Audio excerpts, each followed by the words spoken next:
Donc dans le dossier, vous avez le INDD qui permet d'ouvrir dans la version 2018, puisque ça a été fait avec la version 2018, je vous en informe. Et s'il fallait ouvrir ça dans une version plus ancienne de InDesign, on utiliserait le IDML sans être certain que ça va fonctionner en fait. Donc il s'agit bien d'un dossier d'assemblage qui a été fait dans InDesign 2018, et comme d'habitude, il vous met les fontes utilisées dans le document. Enfin, il y en a une ici, le Garamond Pro, qui normalement est installé sur votre ordinateur. Donc il n'y a même pas besoin de se casser la tête à essayer de l'installer, la police. Les instructions, je n'ai rien indiqué, c'est des instructions normalement pour l'imprimeur qui reçoit le dossier d'assemblage, bien que ça se fait de moins en moins. Aux imprimeurs, on donne plutôt des PDF de nos jours. Mais vous avez le PDF du document pour ceux qui n'auraient pas InDesign et qui voudraient malgré tout voir ce que contient le document InDesign, ils ont le PDF. Donc, mais vous, ce qui vous intéresse ici, c'est le INDD, c'est ça que vous ouvrez.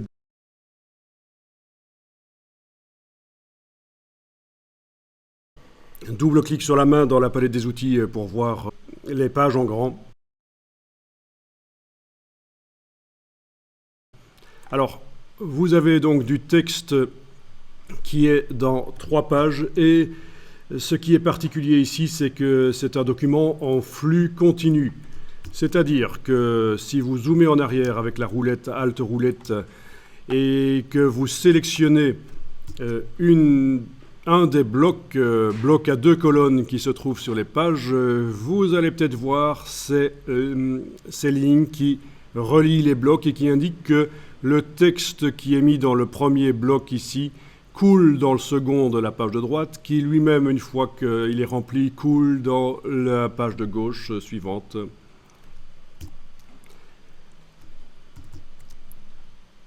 Les pages ont été renumérotées, donc elles ne commencent pas à la page 1. Ça, c'est en double-cliquant sur le petit triangle ici.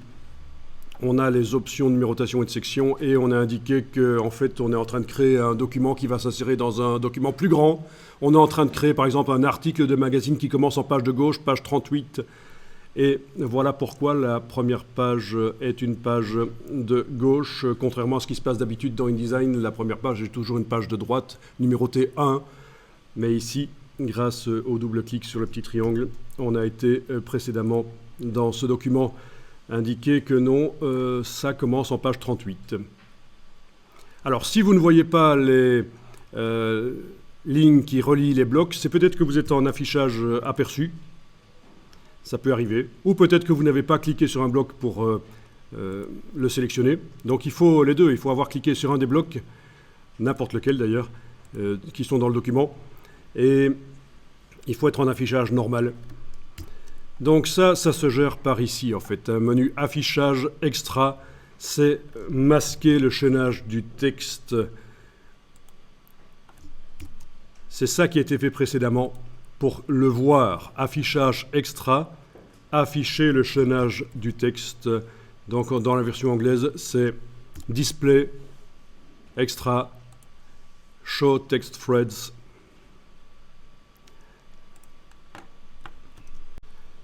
Alors ce qui a été collé comme texte là-dedans, c'est un article de Wikipédia. Bon, qui n'a pas encore été retravaillé pour que le texte soit visuellement valable. Ça, c'est des choses qu'on va faire maintenant. Mais en tout cas, voilà, c'est un article de Wikipédia qui a été ouvert dans le navigateur Firefox. On a sélectionné le texte dans Wikipédia, on a copié et puis on a été collé ici dans les blocs texte de InDesign. Et l'article est plus long que... il déborde en fait du 3e bloc, il déborde du 3e bloc. Vous voyez qu'il y a un petit signe plus qui indique que le texte est en excès. Vous avez aussi ici en bas de la fenêtre ici, vous avez une erreur qui est signalée. On va aller voir quelle est la nature de cette erreur. En cliquant à cet endroit-ci, vous allez pouvoir faire apparaître le panneau de contrôle en amont. Ça veut dire qu'avant d'imprimer, il y a la vérification. C'est ça qu'il faut comprendre. Contrôle en amont. Et ça se trouve quelque part dans le menu fenêtre, contrôle en amont. je ne sais plus trop où.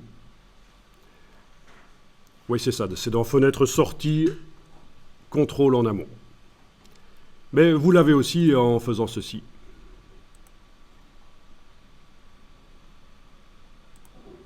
Panneau de contrôle en amont.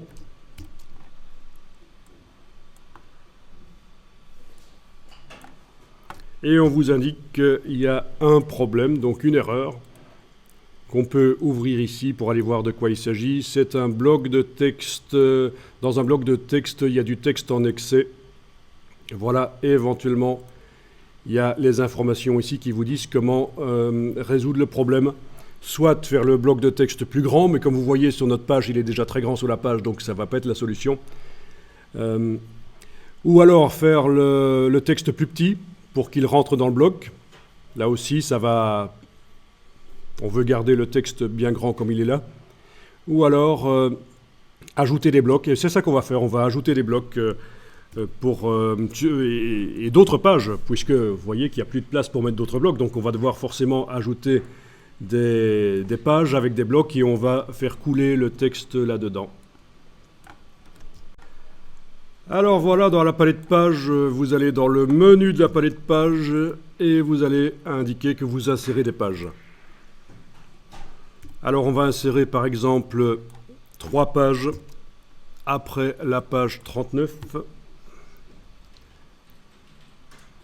Non, excusez-moi.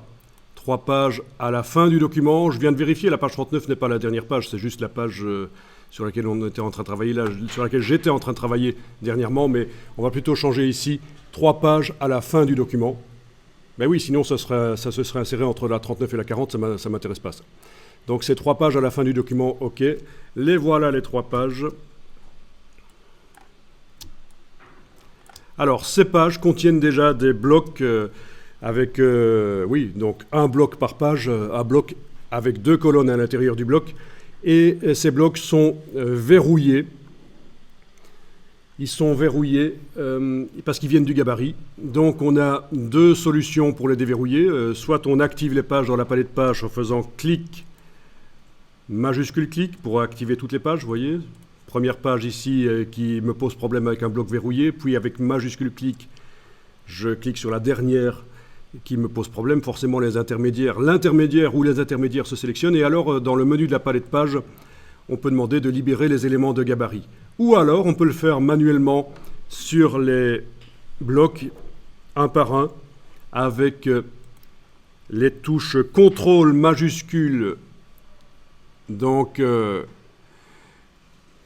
CTRL SHIFT sur le PC, et cliquer sur le bloc, et ça le déverrouille. Commande majuscule, et cliquer sur le bloc sur le Mac, ça déverrouille les blocs, vous voyez. Voilà, ils sont déverrouillés, c'est 2 manières de faire les choses.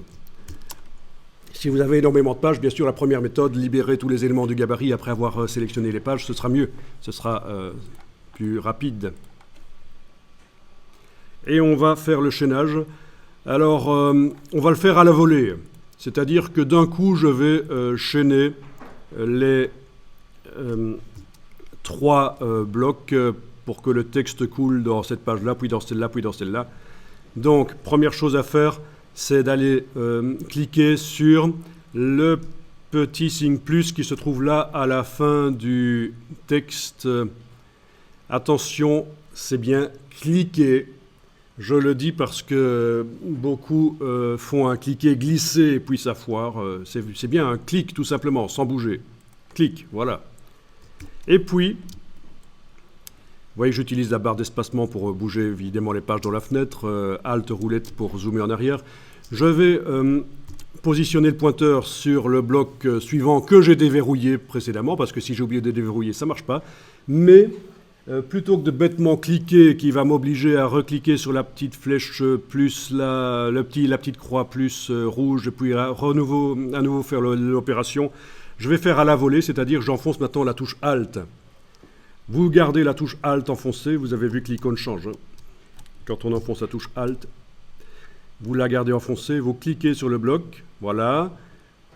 Puis à nouveau cliquez sur le bloc là, puis à nouveau sur le bloc là, voilà. C'est du chaînage à la volée.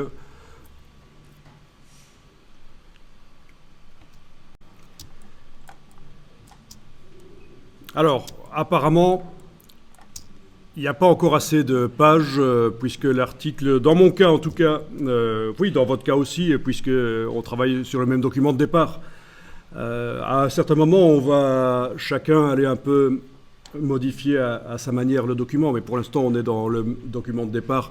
Et visiblement, il n'y a pas encore assez de place pour mettre tout l'article, donc je vais encore ajouter des pages. Donc c'est l'occasion de réessayer l'opération qui vient d'être faite. Donc menu de la palette pages, insérer des pages. À la fin du document, je vais insérer 4 pages. C'est arbitraire ça, c'est moi qui juge le nombre de pages que j'ajoute. 4 pages à la fin du document, voilà. Ensuite, tiens, je vais essayer de voir si ça fonctionne, si on ne déverrouille pas le bloc, parce que parfois ça peut fonctionner si on ne déverrouille pas les blocs des pages qu'on vient d'ajouter. Donc je clique sur le petit signe plus ici, touche Alt, je clique sur le bloc suivant, oui, il se déverrouille du coup, donc c'est bien. Donc dans ce cas-ci, le déverrouillage des blocs n'était pas... cette étape-là pouvait être sautée en fait. Voilà, mais visiblement j'arrive tout juste à la dernière page, là, la page qui est la page laquelle, je vais réduire un peu mes vignettes ici, la 47 en fait. Voilà, page 47, j'arrive tout juste à la fin de l'article, pas de problème. Alors on va enregistrer le document. Donc vous pouvez l'enregistrer dans le dossier d'assemblage. Et je vais changer le nom, je vais l'appeler numéro 8. Alors on va aller chercher un nouvel article sur Wikipédia. Donc vous utilisez le navigateur Firefox, ce sera mieux, parce qu'on sait comment il se comporte au niveau des doubles retours de paragraphes, vous allez voir. Parce que suivant le navigateur, quand on va copier du texte, ça ne donne pas le même résultat toujours dans InDesign. Ok, alors je vais voir un peu l'article qui est mis en avant aujourd'hui. Non, il n'est pas terrible celui-là. Il y a beaucoup de choses particulières, des doubles colonnes là. Donc je vais juste aller taper le nom de quelque chose ici, un article sur les arbres par exemple. Vous prenez ce que vous voulez comme article. Et à partir de... D'abord, je vais remonter un peu la fenêtre ici pour pouvoir scroller facilement pour sélectionner mes paragraphes. Et à partir du... Juste après le sommaire, là, je vais faire une sélection. Voilà, je sélectionne. Il y a des images qui se sélectionnent aussi, c'est pas grave. Voilà, je vais aller sélectionner quelques articles. Vous pouvez prendre un autre article que celui-là, c'est pas un problème. Hein. Et je copie. Voilà. Et puis on va voir comment ça va fonctionner un peu dans InDesign, comment on va arriver à coller ça. Alors voilà, je vais ici me mettre sur la dernière page à 47. Je suis avec l'outil texte. Je vous rappelle que quand vous êtes en train de modifier un texte avec l'outil texte, si vous voulez bouger les pages sur la fenêtre, c'est la touche Alt qu'il faut utiliser. C'est le raccourci pour aller chercher la main dans la palette des outils. La touche Alt. D'habitude, le raccourci dans les logiciels Adobe, le raccourci pour aller chercher la main, c'est la barre d'espacement. Mais là, je suis en train de travailler dans un texte avec l'outil texte, et donc je ne peux pas utiliser la barre d'espacement, sinon ça me fait des espaces, évidemment. Donc c'est la touche Alt. Et je me mets à la fin de l'article, là, je clique. Alors, vous voyez que les caractères masqués sont affichés dans le menu texte. En bas du menu texte, on a demandé à un certain moment d'afficher les caractères masqués. Donc les caractères masqués, les balises qui ne s'impriment pas, sont visibles dans le document, notamment les fins de paragraphe. On voit les balises de fin de paragraphe. Et bizarrement, la dernière balise n'est pas une balise de fin de paragraphe, c'est un signe dièse, un hashtag. Ça indique que c'est équivalent en fait, on peut considérer que c'est équivalent. D'habitude dans InDesign, un signe hashtag, un signe dièse indique la présence d'une ligne. Mais là, vous allez voir que dès que vous allez enfoncer la touche retour chariot, donc la grosse touche entrée au milieu du clavier, vous avez créé un signe de fin de paragraphe et il y a un début de paragraphe suivant qui est là. Et c'est là qu'on va tenter de coller le texte Alors on y va, on fait un CTRL-V sur le PC, commande-V sur le Mac, et on se retrouve avec le même problème. Évidemment, notre article est trop long pour apparaître dans cette petite portion de colonne, logique. Hein. Donc on va annuler ça, faites un CTRL-Z, vous annulez le collage. Commande Z sur le Mac, CTRL-Z sur le PC. Alors, on va aller vérifier quelque chose. Normalement, InDesign est d'office réglé, sauf si on désenclenche l'option, il est d'office réglé pour créer des pages automatiquement quand on colle un long texte. Alors, on va aller vérifier ça dans les préférences. Vous allez dans le menu Édition, Préférences. Et les préférences texte. Et ici, vous avez ce qu'on appelle la redistribution intelligente du texte. Comment ça s'appelle en anglais, le smart Text Reflow, donc le flux intelligent de texte.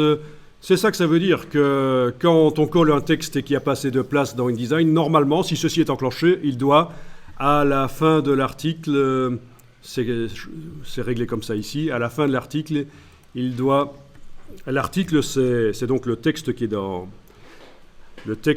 les blocs chaînés, là. Mais il doit ajouter les pages. Et il ne le fait pas. Parce que dans notre gabarit, double page, il y a quelque chose qui n'a pas été fait. Et on va aller le faire, en fait. Donc, vous allez double-cliquer sur le gabarit A.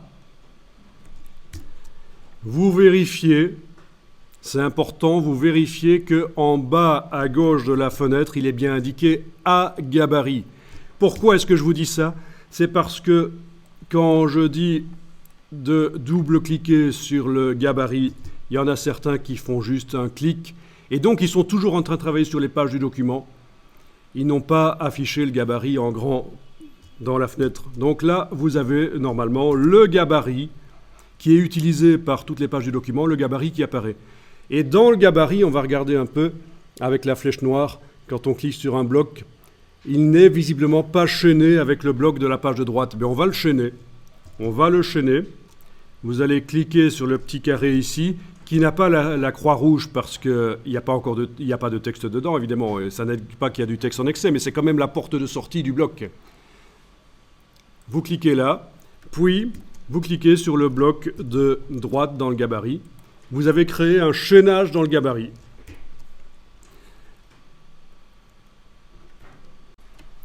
À partir de là, quand vous avez créé le chaînage dans le gabarit, vous allez revenir sur votre page 47 en double-cliquant sur elle. Vous devriez toujours avoir le texte qui est dans le presse-papier, donc ce que vous avez été collé tout à l'heure, copié tout à l'heure. Vous mettez le curseur sur la ligne là du début du paragraphe et on va voir ce qui se passe quand on colle. Et ben voilà. Comme vous le voyez, InDesign a créé plein de pages pour que tout l'article, tout le texte que je colle puisse être vu.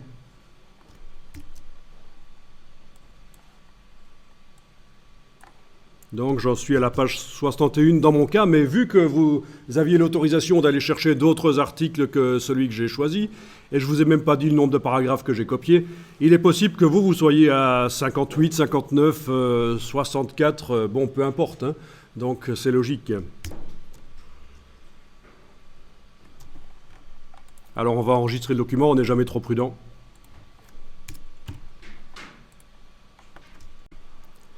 Alors, quand on observe le texte, on voit que, vu que c'est un collage qui vient d'un navigateur web, on a des choses bizarres. C'est qu'il y a deux balises de fin de paragraphe qui se suivent directement l'une après l'autre. Autrement dit, en fin de paragraphe, il y a parfois un paragraphe vide qui ne contient rien qui se trouve là. On va, avec InDesign, demander de remplacer automatiquement ces deux balises de fin de paragraphe qui se suivent. On va les remplacer par une seule, parce que c'est foireux. Mais ça, c'est typique quand on va chercher du texte sur le web. Parfois, avec d'autres navigateurs web, ça ne le fait pas. Mais avec Firefox, ça le fait. Alors, on va dans le menu Édition, Rechercher, Remplacer. On va indiquer qu'on recherche dans l'article, ça pourrait marcher, mais on va également pouvoir rechercher dans tout le document, ce qui reviendra au même dans ce cas-ci en fait. Alors, voyons un peu si dans les requêtes, il n'y aurait pas dans la liste des requêtes quelque chose qui nous aide déjà, plutôt que de devoir créer la requête ici manuellement. Est-ce que dans la liste de requêtes, vous voyez ceci, il n'est pas sûr que vous l'ayez en fait, hein, parce que c'est peut-être un résidu de ce que j'ai fait précédemment dans InDesign. Vous n'avez pas ça, double retour de paragraphe par simple retour, un truc qui ressemble à ça? Vous n'avez pas? D'accord. Bon, oui, il y a plein de requêtes, notamment des requêtes grep que j'ai fabriquées.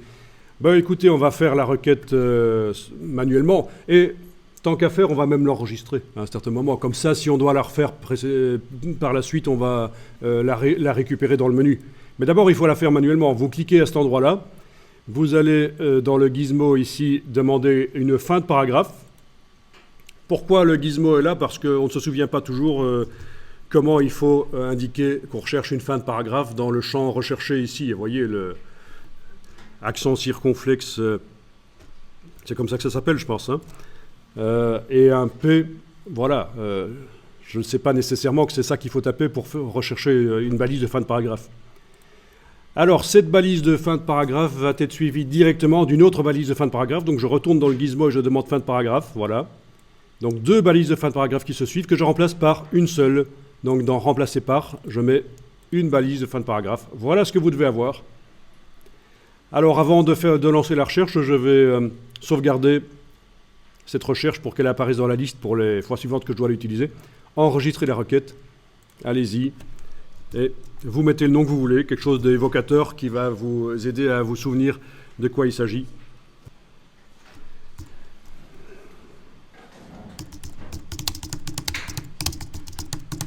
Voilà, vous mettez un nom dont vous savez que vous allez vous souvenir. À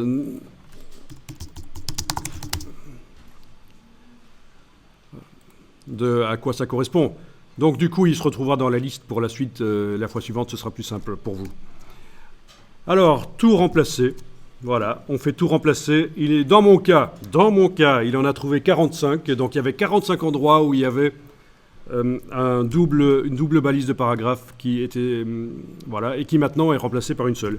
Voilà, une fois que c'est fait, vous cliquez sur terminer et le texte est nettoyé. De temps en temps, j'enregistre le document.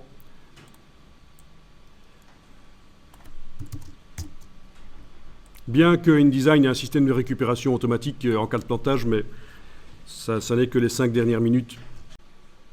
Alors au niveau du nettoyage, il y a d'autres choses qui devront être faites, notamment ces notes de bas de page qui étaient dans la page Wikipédia et qui se retrouvent évidemment dans InDesign. Notez au passage que tous les hyperliens de la page Wikipédia sont perdus pendant le copier-coller. Techniquement, il est possible de les récupérer dans InDesign en faisant, plutôt qu'un collage de texte, en faisant une importation de texte. Les hyperliens peuvent être récupérés dans le document InDesign. À quoi ça sert? Parce que InDesign, ça sert aussi à faire des magazines interactifs ou des PDF interactifs. Donc voilà à quoi ça pourrait servir. Mais vous ne l'aurez jamais par le collage en fait. Hein. Ce sera toujours par l'importation du texte. Donc nous, on a fait un collage. On a donc perdu d'office les hyperliens. Bien. Ah oui, du coup, quand on a remplacé les doubles retours de paragraphes, les dernières pages du document sont à nouveau vides. Logique, hein? On a gagné plein de place, plein de lignes ont été gagnées.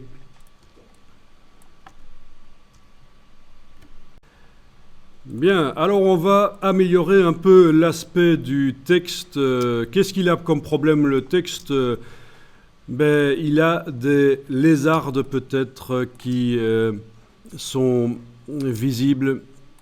C'est-à-dire, quand on regarde de loin le texte, il est possible qu'il y ait des lignes qui soient visibles dans le texte. Vous voyez, des lignes blanches créées par les espaces entre les mots.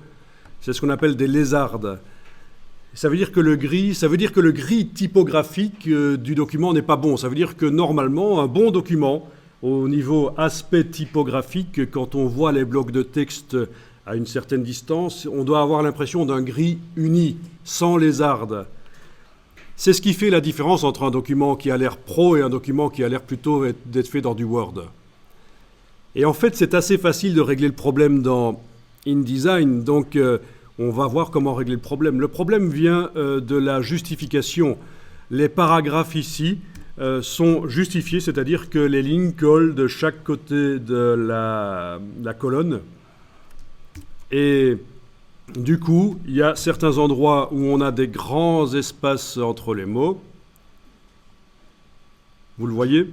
Et d'autres endroits où les espaces sont plus petits. Ça, c'est parce que InDesign doit faire varier la valeur d'espacement entre les mots de manière à arriver à coller le texte de chaque côté de la colonne.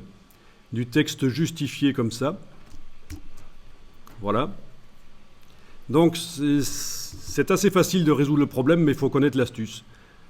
Vous voyez ça dans les mauvais magazines, en fait, ce genre de choses. Des petits espaces sur certaines lignes et sur d'autres lignes, des grands espaces. En fait, InDesign, d'origine, pour faire de la justification, pour faire coller le texte de chaque côté de la colonne, il ne fait varier que les espaces entre les mots. On va devoir l'autoriser à faire varier également les espaces entre les lettres, voire même à faire varier la largeur des lettres. Mais ça, c'est assez controversé. On évite d'aller jusque-là. Mais on va faire ça. On va faire ce qu'on appelle du réglage de justification. Alors, vous allez dans le menu texte, menu type, et vous allez chercher les paragraph styles, les styles de paragraphes. Alors, le texte actuel utilise un style qui s'appelle corps du texte, entre parenthèses body. Pourquoi ? Parce que le texte principal dans un document, c'est ce qu'on appelle le corps du texte.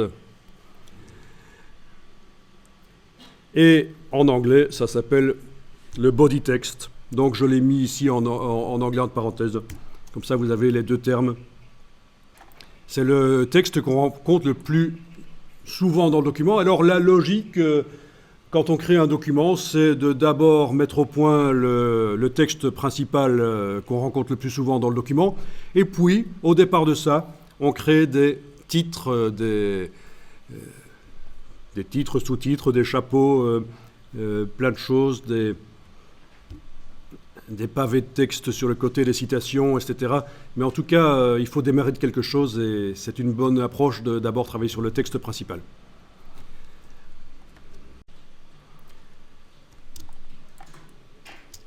Donc vous allez pouvoir double-cliquer sur le nom du style de paragraphe. Rien n'est sélectionné, mais on va télécommander à distance les paragraphes. Alors ce serait bien de voir des paragraphes derrière quand même pour voir en temps réel ce qu'on va faire. Donc je vais quand même aller zoomer sur notamment un paragraphe qui, parmi tous mes paragraphes, pose clairement problème parce qu'il y a des grands espaces entre les mots, ou voire même des très petits entre d'autres mots. Donc voilà, c'est clairement un paragraphe à problème. Donc je recommence après avoir zoomé sur un paragraphe qui pose problème. Je retourne dans la modification du style. Alors, on va aller vérifier différentes choses, mais d'abord, on va cocher la case aperçu ici pour voir en temps réel derrière ce que ça va donner. Puis on va aller dans les formats de caractères de base. Alors ici, on a un crénage métrique. Ça veut dire que pour régler les espacements entre les lettres, InDesign fait bêtement un calcul qui est le même pour toutes les paires de lettres en fait. Entre chaque paire de lettres, chaque couple de lettres, c'est le même espacement qui est dicté par le corps du texte ici qu'on a choisi. Donc ça me donne des choses par exemple ici qui sont visiblement assez foireuses. Si vous avez un peu l'œil du graphiste, vous devriez voir qu'au niveau du placement des lettres, c'est pas génial. vous avez des grands espaces entre les lettres à certains endroits. Voilà, entre le N et le T, je ne sais pas si vous le sentez, j'espère que vous avez l'œil. En fait, l'idée, c'est qu'un mot doit faire bloc. Un mot doit faire bloc. Quand on voit un mot, on doit avoir l'impression qu'il n'y a pas de trou entre certaines lettres, que les lettres sont bien placées. C'est un boulot du graphiste depuis des centaines d'années, ça, quand on fait du lettrage, de bien placer les lettres les unes par rapport aux autres pour que le mot fasse bloc. Et alors, InDesign, comme d'ailleurs Photoshop et Illustrator, a cette fonctionnalité qui va permettre automatiquement de faire le boulot du graphiste, mais il va pouvoir le faire sur des milliers de mots dans un document, ce qu'un graphiste ne pourra jamais faire. Le graphiste le fait sur des titres, d'habitude, et ça prend du temps. Mais là, InDesign a un moteur pour le faire. À la place de métrique, vous allez choisir optique. Voilà. Alors, je rezoome sur le mot qui posait problème, et normalement, vous devriez sentir que là, le mot fait plus bloc, que c'est davantage correct au niveau des espacements entre les lettres. Voyez ? Donc, c'est tout un calcul assez lourd qui est fait.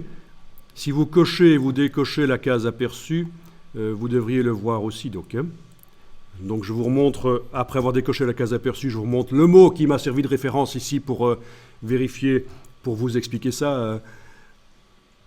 Entre le O et le P, un grand espace, là, visiblement. Entre le N et le T, l'espace est trop grand, donc c'est foireux. Dès que je réenclenche la case aperçue, et donc que la modification que j'ai apportée là précédemment, le crénage optique, est en action, eh bien, le mot a l'air davantage correct. Donc retenez bien ça, dans Photoshop et dans Illustrator, ils ont récupéré, ces deux logiciels ont récupéré ce qui existe depuis plus de 10 ans dans InDesign, depuis la première version en fait en 99, c'est ce réglage optique. Donc maintenant, quand vous faites des flyers dans Photoshop, parce qu'il est possible de faire des flyers dans Photoshop, vous allez pouvoir avoir un résultat valable facilement grâce à ça. C'est extrêmement important. Et sachez que les pros du graphisme, quand ils voient un document que vous avez produit, ils font attention à ce genre de choses. Si vous n'avez pas utilisé cette fonctionnalité, les pros du graphisme vont se dire mais tiens, quoi, pourquoi? Il ne connaît pas ou quoi? Et le monsieur tout le monde qui voit vos documents ne va pas évidemment se dire tiens, les espacements entre les lettres ne sont pas corrects. Par contre, il y aura un ressenti chez le grand public, un ressenti d'une sensation de qualité si vous faites ça. Ok, ça c'est une première chose. Ensuite, on peut cliquer sur OK et sauvegarder le document, comme ça on y va petit à petit.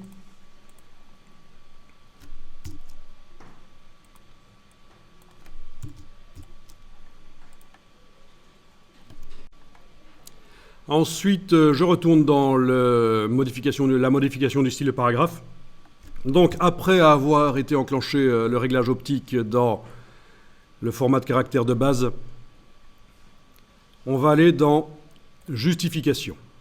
Donc, la justification, on l'a demandé pour ces paragraphes-là, on l'a demandé dans retrait et espacement justifié à gauche. Dans le document que vous avez reçu, c'était déjà fait. Justifié à gauche, ça veut dire que chaque ligne colle de chaque côté de la colonne, sauf la dernière, qui est à gauche.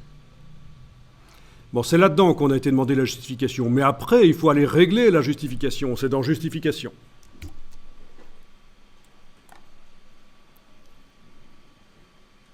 Bon. J'ai oublié de faire un truc. J'ai oublié d'aller zoomer sur un paragraphe qui pose problème. Voilà, comme par exemple celui-là, voilà.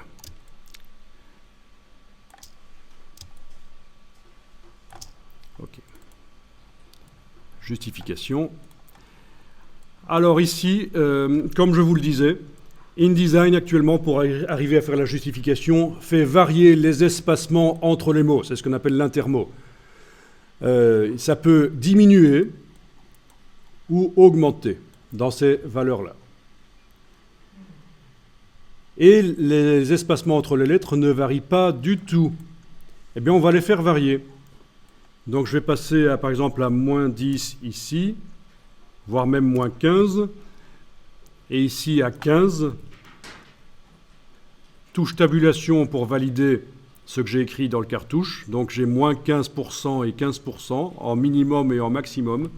Est-ce que ça change quelque chose au niveau de l'aspect du texte? Eh bien, je vais voir ça ici en cochant et en décochant la case aperçue et en regardant ce qui se passe sur mon paragraphe qui est là derrière. Donc ça, c'est avant. Vous voyez, des grands espaces entre les mots. Ça dépend des lignes. C'est variable, ça varie, c'est foireux, c'est visuellement foireux. Avec la case aperçue, vous avez c'est plus unifié au niveau des espacements. Bien sûr, on a encore des espacements qui sont petits et d'autres qui sont plus grands, mais c'est plus unifié. Si vous pensez que la différence entre les grands et les petits, c'est trop, ben, il va falloir mettre autre chose ici. Il va falloir, par exemple, indiquer moins 10 et 10. Touche tabulation pour valider. Ça va dépendre vraiment de chaque police de caractère que vous utilisez, la largeur des colonnes, la dimension du texte. Donc c'est quelque chose à régler une fois pour toutes. Est-ce que vous remarquez que le texte, la qualité s'améliore quand même? Donc là, vous vous approchez de quelque chose qui est éditable. Si vous avez envie un jour d'éditer un livre, vous devriez passer par là pour avoir un texte quand même valable. De nos jours, il est possible d'éditer des livres à partir de 50 exemplaires et les vendre sur une plateforme de vente en ligne.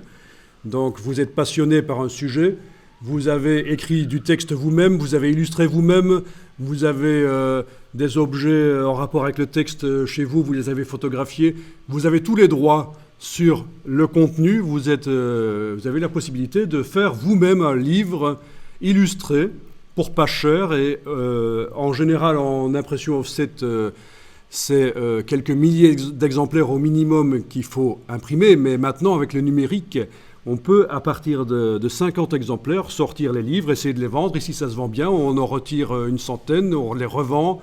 Donc je vous refile une astuce si vous êtes dans le monde du graphisme, sait-on jamais, et que vous avez envie d'écrire sur un sujet.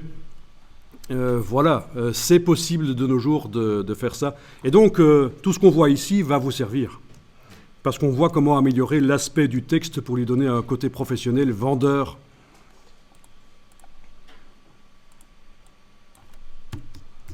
Alors, dernière chose qu'on va faire ici, c'est la ponctuation hors justification. C'est-à-dire que vous avez de la césure, de la coupure de mots.